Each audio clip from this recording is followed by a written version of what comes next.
Hello and welcome back to an episode of the CTO Show with Mehmet. Today I'm very pleased. Joining me from the US, David Soileau. He is the co-founder and CRO of Gophr.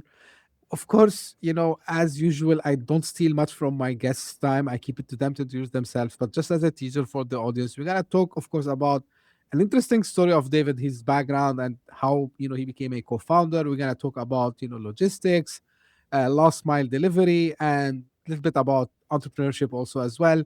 Without further ado, David, thank you very much for joining me here today. Usual question, traditional question. Tell us a bit more about you, your background, your journey, and what you're currently up to. Yeah, thanks for having me. It's a pleasure.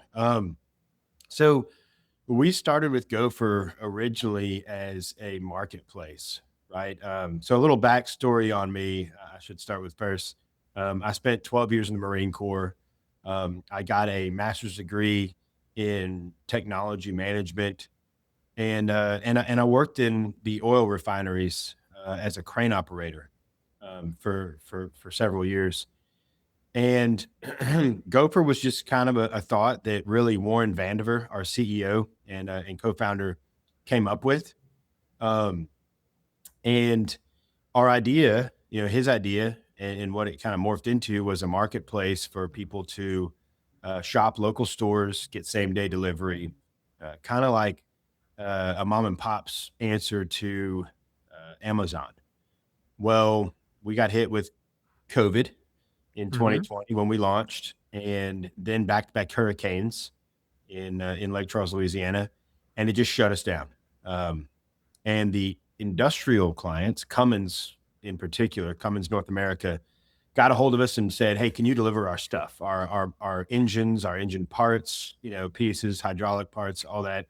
Um, and we said, "Yeah." I mean, we needed a pivot, and it just kind of sucked us in. And from there, we just really became an on-demand delivery company, right? Logistics company where our customers could type in a to and from address, what they were shipping, and instantly get a quote and their full fleet at their fingertips, from cars all the way up to 18 wheelers, and full tracking, full accountability, digital bill of ladings. Really just revamped the idea of industrial logistics, commercial logistics, if you will. And it from there, we really made that pivot, by 2023, and full force into the industries, and still doing pharmaceuticals and some retail deliveries, but mostly into the industrial.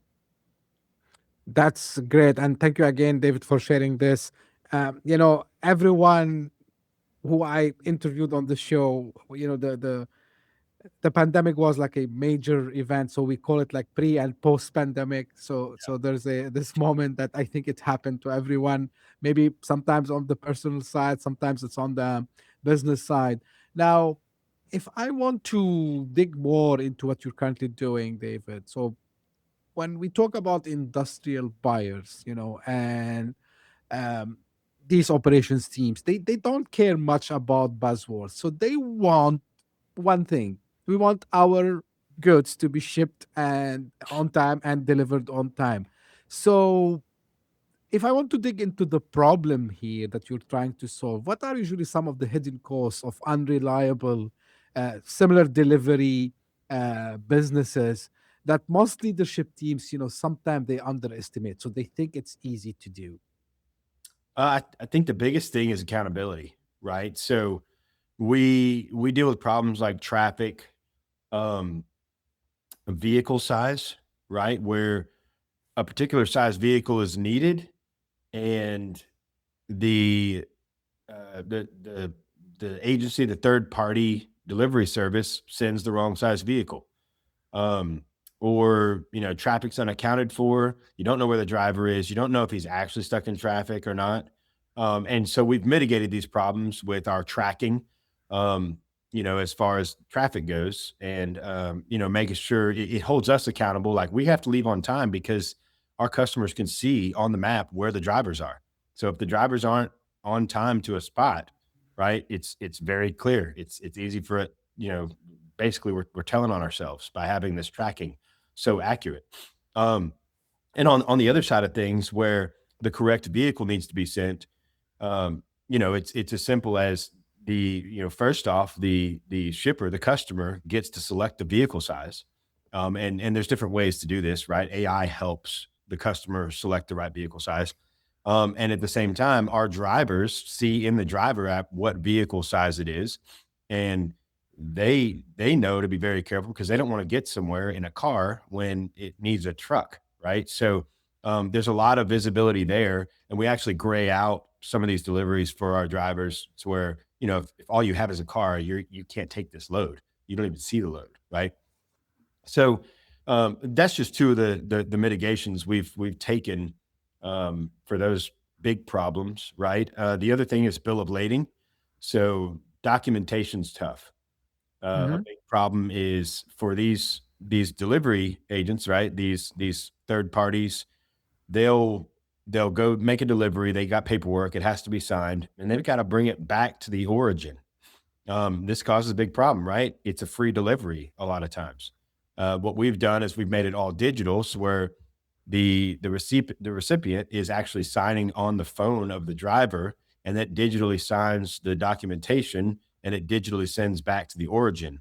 Um, it's not perfect for every case. Some of these larger ticket items do require a physical copy, but it's been able to satisfy probably 99% of our deliveries. Just digital documentation is all it takes, and it's solved a huge, fiscal and, um, you know, headache, a large headache.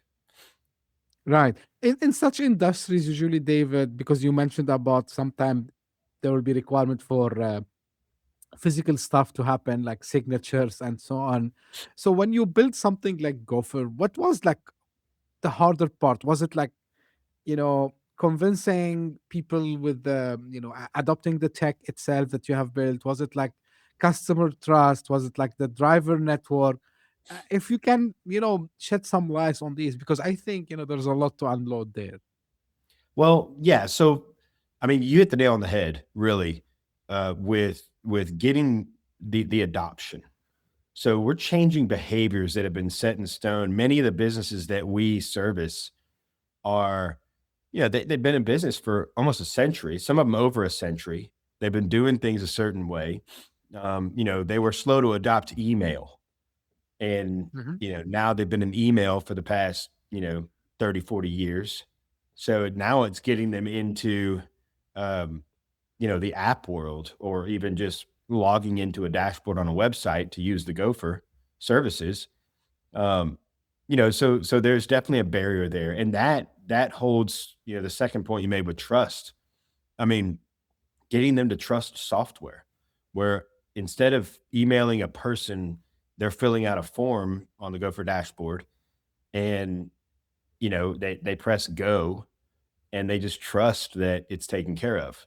Now we've mitigated this where, they get alerts and notifications saying, hey, a driver has picked this up, right? A driver has accepted your load. And then you can see that driver's little ping on the map. So, the trust is kind of satisfied that way, but you're still, you haven't talked to anyone still. And so the trust has been tough, right? So we added an extra layer to that where, okay, you can see when a driver picks up the load. You can see that they've accepted it, picked it up. You can see where they're at on the map. You can now even call or text that driver, so you can have that real person, kind of guarantee, like, all right, I've talked to a person. This is actually happening. I trust that it's getting done. Um, and that those have been the two biggest ones. Now, the third thing you mentioned was finding drivers. We Hmm. haven't had a big problem with that. We've really focused on paying well, right? Paying our drivers well and paying them instantly. So as soon as an order is completed, they get paid, and that kind of keeps us top of mind for them. Especially these car drivers they're doing Uber and Lyft and things like that. So when they see a Gopher order, they're like, "Yes, I want that because I know I'm going to get paid right away. I'm going to get paid a lot more, right? Because the industrial movements, just industry standard, it pays more than a food delivery, right? So Right. Now, one thing also, which is, I believe it was one of the, I'm not sure if I should call them challenges, if they were like, like like, these obstacles to cross. I'm trying to find like the right thing, word to describe this. you know I had some interaction with people in logistics. I didn't work in the sector, but back in the days when I was technology consultant, so I was trying to understand. I always used to do to understand the nitty gritty of the business, to try to see like how these guys operate, how they think. Now, one of the things that always came to mind is about how operations are done properly, about also like how the discipline can be always be on track, and of course the scale. Now, from your experience, David, what are like some of the metrics people in this space should be obsessed about, to make sure that we should not actually miss on this? Is it like delivery times? Is it like you know the amount of how many times you have delivered, and if there was no broken items or something like this? Like, what define really like what we call the operation excellence, if you want, discipline, and which allow us at the same time to scale? Yeah. So I think I think that the big question is, okay, what is the definition of a successful delivery? Right. And Hmm. so it's I would say time to pick up the order, right? So from the creation of the order by the customer to the acceptance of the order by a driver, and then that's just one metric. And then it's from the time from creation to pickup of the order, right? Which sometimes is different because you'll have scheduled orders and things like that.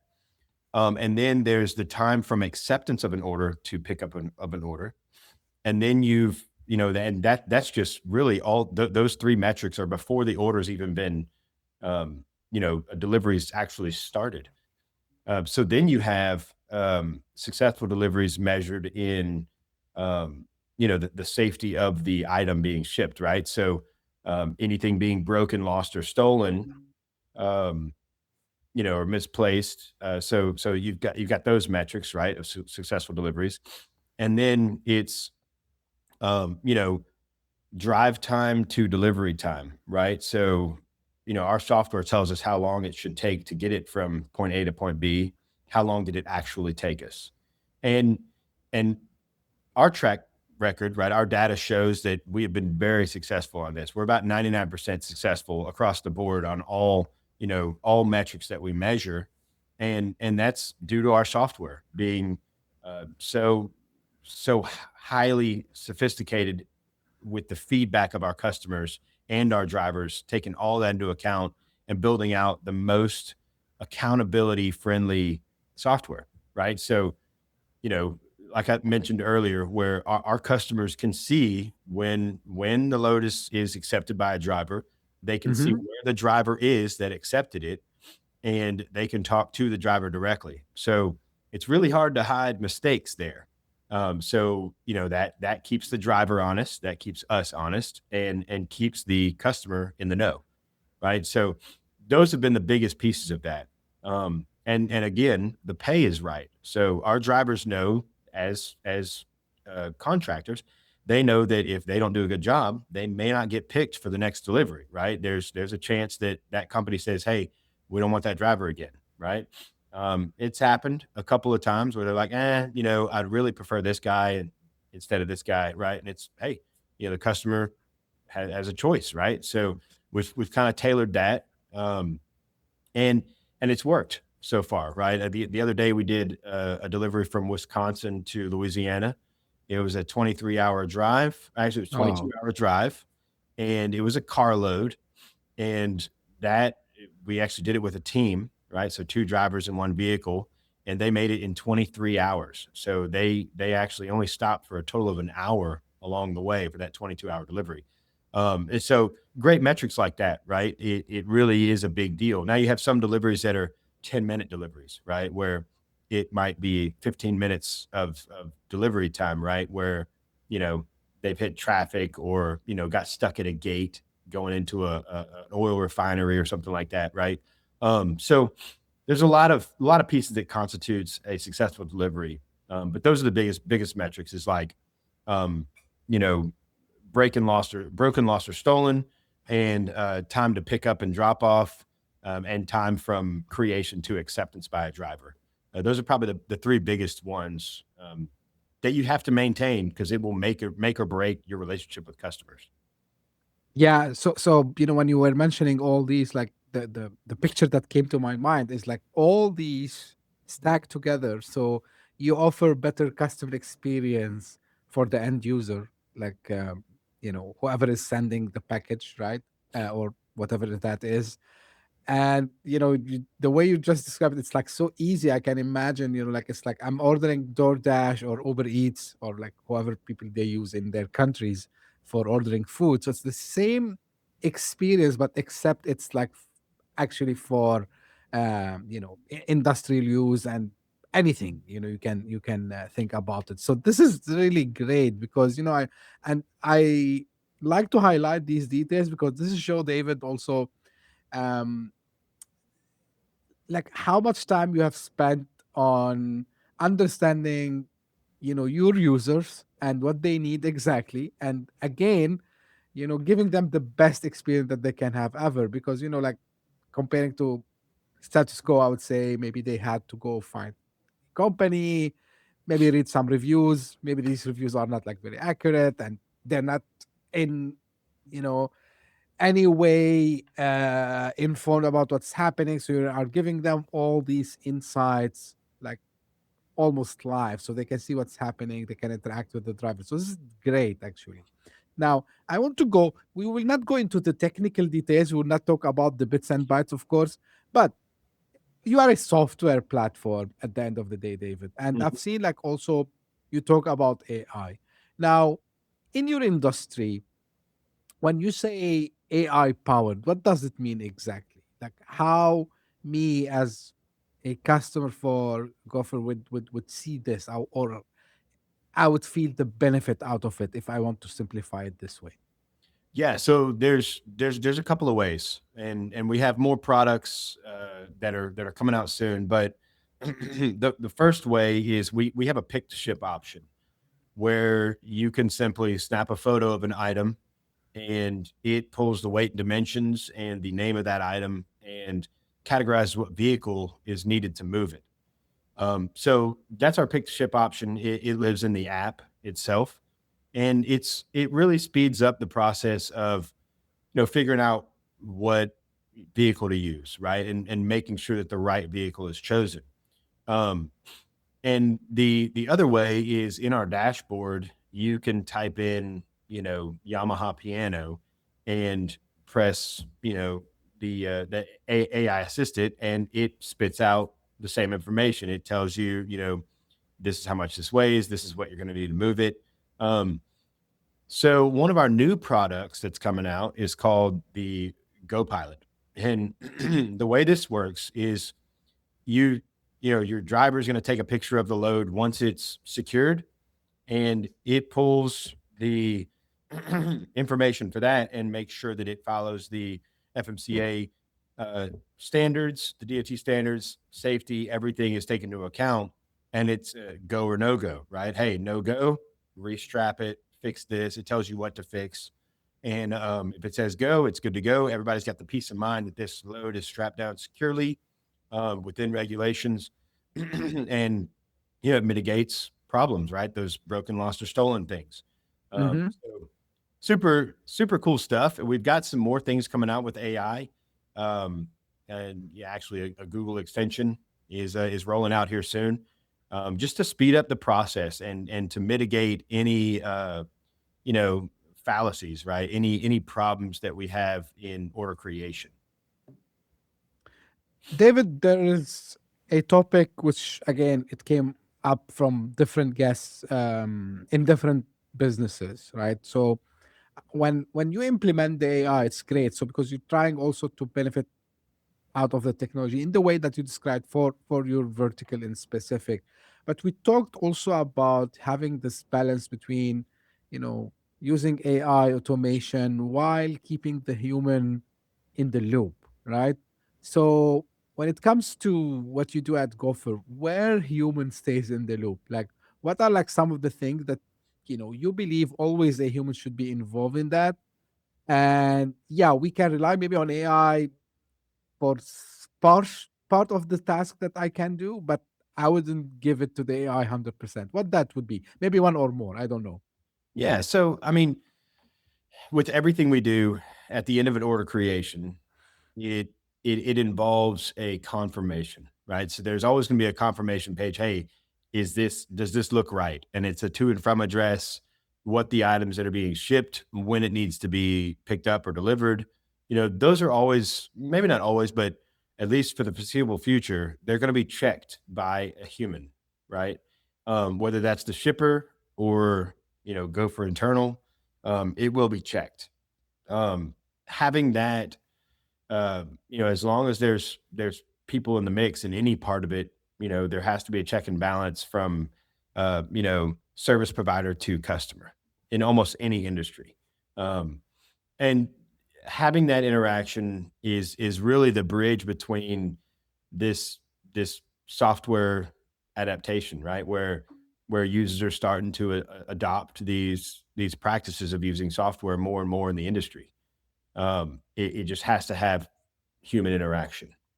And as AI gets better and better, we're able to kind of move that human interaction more into the you know digital realm where it doesn't have to have as much human interaction, just a quick check, right? The checks get faster and faster. We're able to confirm orders faster, it keeps everything mitigated properly. But I think that answers your question. Yeah, it does indeed. Now, because we mentioned sorry, we mentioned COVID, and we mentioned, like, stuff that happens in business, that might affect us. Um, like, if you want to zoom out and like see what could be some of the risks, for businesses, where Gopher can come into the place and say, hey, like, like, despite this or despite that, this is why using Gopher would give you an edge in, unprecedented times, in when things like COVID happens, and so on. So I'm trying also here to find out, like, the risk mitigation that you might be able to offer, David, for businesses. Well, the biggest risk mitigation is you pay for what you use, right? So when times get slow, and we were still operating during COVID, and delivering for different companies, even though the stay at home order was in effect. I mean, that helped out a lot. People were able to work for us on the side, right? If their job said, "Hey, go home," whatever, you're Hmm. furloughed, or we're gonna have to lay you off, right? They could pick up a job with Gopher. So that helped us with manpower. And at the same time, when times got slow, got slow for the companies, right? And so being able to just, hey, we got a delivery today, let's use Gopher. No delivery tomorrow, we don't have to pay anybody. So it was good with giving businesses the option for a pay on demand, right? On demand use of a delivery service. And I guess the next piece of that is really giving the full scope, our full fleet, to a business where you've got car drivers all the way up to 18-wheeler drivers. And so what this helps out with is offering customers more delivery options, more affordable options. So your retail stores and pharmacy stores can offer delivery, um, you know, just like that. They can say, "Hey, we have a full fleet now. We now offer delivery," and it could be the Gopher delivery fleet. And no one has to know who Gopher is. They just have to know that their stuff's getting delivered, and it's going to be delivered on time, and it's going to be delivered professionally. So whether it's a natural disaster or an epidemic, we can service anybody and everybody. That's good to know, especially, because people, when they question um business model similar to you, so they try to find out, like, okay, like, of course, I'm sure you save them time and money and all the things that you mentioned. But I think talking about the risk sometime uh, from a B2B perspective has a lot and a lot of uh, positive effect, I would say, right? So um, it's incredibly important. Um, I want to talk about the margins, David, usually in this market, right? So we know that logistics is very margin sensitive and unforgiving. So on the you don't have to share the financials of the company, but how challenging is it? Because I'm asking this question because I started to see in different regions. I know in the US, it's a huge market. Like you have, it's a well established market, right? So and the gig economy itself, people knows about it. I'm seeing in the emerging market, whether like it's in you know part of the Middle East, Southeast Asia. So these things are now getting up, but the competition is so fierce, right?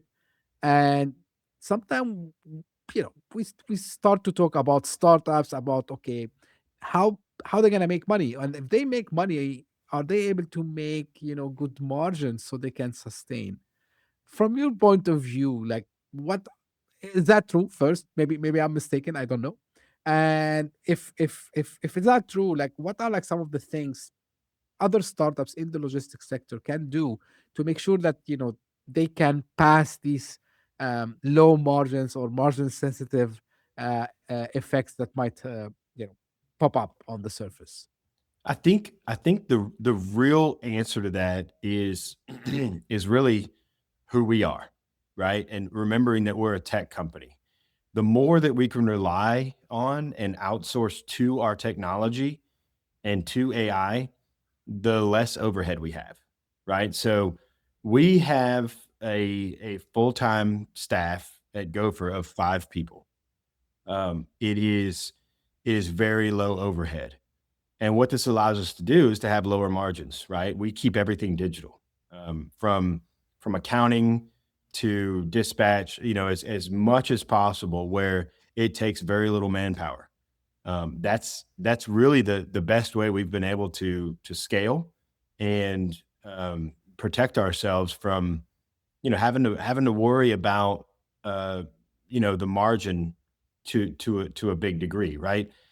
Being able to kind of have lower margins and maintain, particular revenue and keep our margins at a safe level, and even, sometimes lowest margins in the industry, right?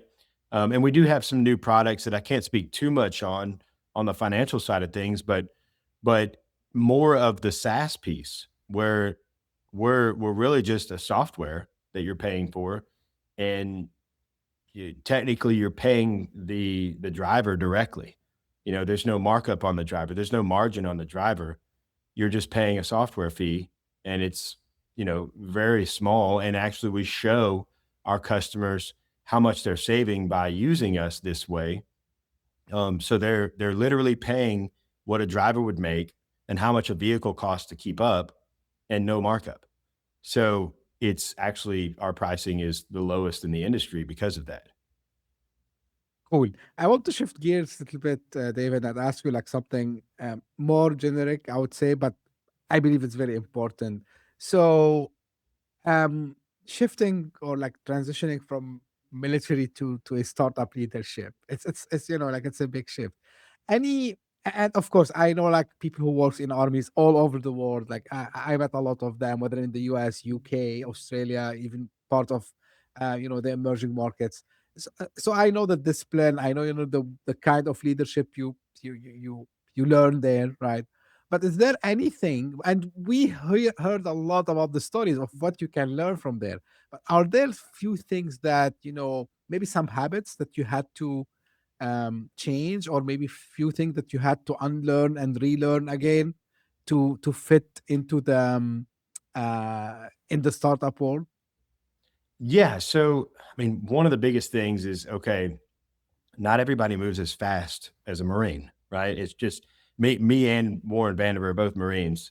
And, we got to make sure we check ourselves like, hey, look, we're going to jump and move on something really quick, with not as much thought. Sometimes we should put more thought into things, right, before we just jump on it, which, that's been a little more learning, like, hey, wait, let's take our time and really think this through.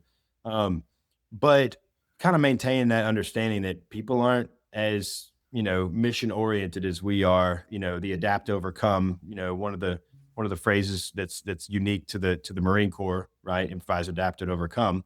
um, it's not always that instance. Sometimes it's like, hey, look, you know what? We're not going to do this project, right? This is something that's outside of our scope. Let's not do it. Instead of saying yes to everything. That's probably the biggest one. The other pieces really is just, understanding that, not everybody is a good customer, right? I mean, it kind of goes along with the, hey, we're not going to do every single project that comes along the way, but Hmm. just learning who to say yes and who to say no to. And those are really the biggest pieces. Everything else, I mean, having that mission oriented mindset that the Marine Corps gave us has been huge. Not really seeing our company structure like a corporate structure necessarily, but like, Hmm. hey, we've got a mission and every man needs to be on the same page, and we've got to move towards the objectives and accomplish this mission successfully and safely without any casualties, right? Right.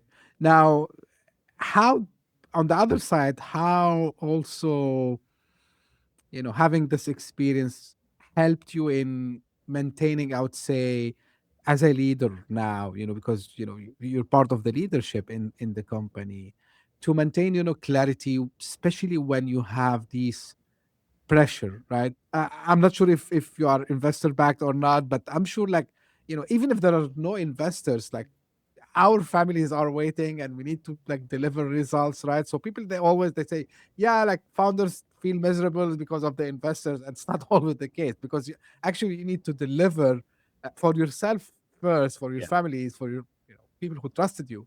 So how that experience help actually in maintaining this clarity, because, again, based on my discussions with a lot of founders here on the podcast and outside, one of the things, and a lot of investors and operators told me this, like, sometimes the reason why founders they drift, or maybe sometimes they give up, is because they don't have this ability to grow under pressure. So for you, of course, maybe your, background help you, and the reason I'm asking you this, is this something that we can learn outside of the armies? If I never went to the army, or maybe, I don't know, I wasn't able to go, can I learn even something that can let me be more, I would say, capable to maintain, my sanity, let me call it this way, when there's high pressure? Yes, I mean, the biggest thing I would say is goals, right? The military definitely sets goals, and a mission, right, in the military is constructed out of a goal, right? What is my purpose? Hmm. Um, we have to orientate ourselves to the purpose. Okay, I need this much revenue by this time, with this much margin to acquire this much net profit, right? And just doing the math on it, right? And you figure out what you need, where you need to be. And then, the second step to planning that mission is, to actually figure out what, what steps I need to take to get to that mission accomplishment, right? And then, okay, so is the mission accomplishable? Do I have enough time with this goal that I'm trying to reach? Do I have enough time to accomplish the steps that it takes to achieve this goal? And then the third piece is to actually do it and to supervise it, right? And that's not the exact order that they taught us in. Anyone from the military listening would be like, no, that's not the OODA loop, or that's not, BAMSIS, right? Which is some crazy acronyms I won't get into, but but that's the gist of it, right? So make a goal, make the time frame, and make the steps, right? And then make sure that you can accomplish those steps within that time frame, and then act, right? So, and that's really the most important thing is, we can make goals all day, we can figure out the steps to take, but if action and follow up aren't there, if supervision isn't there, it doesn't get done. So that's something everyone can learn. And, some learn it the hard way, some learn it the easy way. It's just learn it as fast as you can. make goals, find the steps, accomplish the steps, and you win. Um, and and we've seen that, it seems like 99% of the businesses that fail, they they give up. They fail to Right. act, right? So when something does go wrong, you say, okay, I'm going to find, I'm going to build a bridge across this, or I'm going to find a way around this mountain, or I'm going to go up and over. Nothing's getting in my way. And that's really a possibility. I mean, that's what we had to do after the hurricanes, after COVID. We adapted and we pivoted. And when we pivoted into another industry, it was okay, you know, can we do this? What do we need to get it done? And we made that happen. That's great advice, actually, and I agree with you on, regardless, as you said, if it's related to the army or not. I think the purpose, the goals, why you're doing what you do, right? Like, well, when you wake up, why you go and do few things, the first thing first, right? Because for sure you have a purpose. You need to define it. And I've seen people who fail to do this, and they think, yeah, like yeah, I like to do this, but you don't feel really this passion, this determination, because they don't have defined, in my opinion, the purpose why they do what they want to do. Now, building, and this is for founders or to be founders, not necessarily in logistics, David, like I would say in operations heavy businesses, right? What you can say they have to avoid in the first year, like at any cost? Like, what are like some of the pitfalls you say, like, hey guys, make sure you don't do these things? What would that would be? Oh, I would say definitely is pace yourself, right? And not pace yourself operationally, pace yourself financially. So whether it's investors or your own money, or you're using profits, is take your time. You can do a lot more with a lot less than you think. And this is super important. I mean, everyone makes mistakes. We made plenty of mistakes early on where we spent money on things we shouldn't have. If we'd have just thought it through a little bit more, we'd have been like, hey, we could save that money and not do this. We'll do this instead. So that's probably the most important thing. When someone gives you advice, like, hey, you should do this, check it. Ask two or three other people. Make sure that every expenditure is 100% valuable. Map out the ROI that you expect and see it through. And that's really the most important piece I say is don't overspend. There's always a cheaper option, or there's the right option, right? So sometimes it's expensive, sometimes it's cheap, sometimes it's free, but make sure it's worthwhile before you do it. That's great advice. Great advice, David. Now, back to Gopher, and you mentioned like you're building some stuff.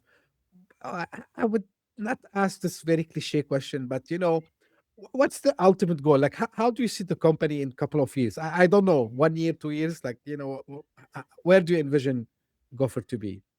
Well, growth is everything, right? So we're currently um, we span across the United States, right? Kind of peppered out through the United States. What we're looking at is really saturating a lot more markets. We would like to really take over the Northeast a lot more, the Midwest, and the Northwest, and we have customers popping up and placing orders in these areas already, Okay. but really a lot more saturation. Um, that's that's pretty much our biggest goal is getting to more saturation, getting our SaaS built up, and really more products, right? More software products that makes logistics easier. That's great and very ambitious goals, I would say. As you are coming to an end, David, like again, a traditional question. Any final things maybe I should have asked you and you want to share with the audience? And of course, where people can get in touch and learn more. I mean, I think that was a lot of great questions. I really was. I think the biggest thing is to go for it, right? Uh, there's not really a bad idea, a bad business idea. Just maybe not fine-tuned business ideas. So find it, fine tune it, test it, check with people around you, and then to get in touch with us, you can visit our website, gophorapp.com. That's GOPHRAPP.com. Or find us on LinkedIn, Facebook, Instagram. And we're always happy to chat with people and find new ways to do business. So give us a shout. Great. For the audience, you don't have to go and search. I'm gonna put all the links in the show notes so you can find them. If you are listening on your favorite podcasting app, you'll find them in the show notes. If you're watching this on YouTube, you'll find them in the description. Well, David, really, I enjoyed also the conversation, and I like when I talk to people like yourselves who they have skin in the game, they know what they're doing, and they are willing to share. And this is why the show exists, because people like yourself come, they talk about what they do, and at the same time they share the stories that they have learned, down the line. So this is really what's good. Thank you very much for sharing your time today. Thank And you. this is how usually I end my episodes for the audience. If you just discovered this podcast, by luck, thank you for passing by. I hope you enjoyed. Give me a favor, subscribe and share it with your friends and colleagues. And if you are one of the people who keeps coming again and again, the loyal followers, fans. I can't thank you enough. Since 2026 and even since last year, I was repeating myself every episode because I feel I need to do it more. I'm very grateful because of you only. The show made it in its place to be on the top 200 podcast charts, the Apple podcast charts in different countries. Of every country, we're like roaming somewhere. Again, this doesn't happen, by itself. This because you are recommending, you are telling other people about the show, and we are trending in some countries. I'm still waiting for the people in the US, some other countries also as well, but that's fine. We're doing fantastically well. The downloads are increasing month on month, which make me happy also as well. So thank you very much for your encouragement. And as I say always, stay tuned for a new episode very soon. Thank you. Bye bye.